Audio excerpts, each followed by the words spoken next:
اعوذ بالله من الشیطان اللعین الرجیم. بسم الله الرحمن الرحیم. آیا دوست دارید که هیچ فقیر و گرسنه و عریان و مقروض و ستم دیده و اسیر و بیماری در روی کره زمین نباشه و هیچ جنگ و ظلمی در جهان نباشه و هیچ گمراه و گمراه کننده و مستضعف و کافر و ناصبی در دنیا نباشه و ریشه فقر و تبعیض و ظلم و بیماری و فساد و انحراف و گناه از روی کره زمین برچیده بشه و بالاتر از همه اینها کره زمین تبدیل به بهشت بشه؟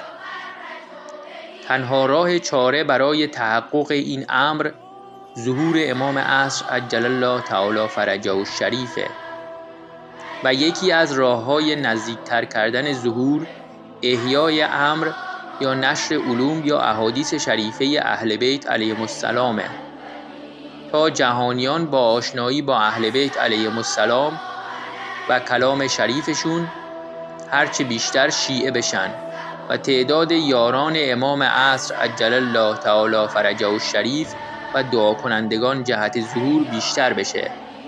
حال چه کسی در این عصر بهتر و بیشتر و کاملتر از همه امر اهل بیت علیهم السلام رو احیا میکنه جز علامه الله یاری؟ پس کمک به علامه الله یاری یعنی کمک به امام عصر عجل الله تعالی فرجه الشریف و نزدیکتر کردن ظهور. تا حالا بهش کمک کردی؟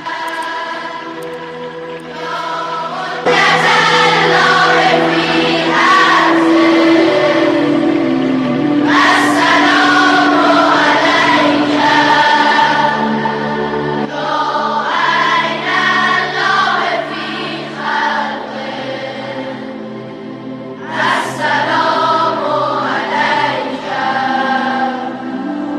يا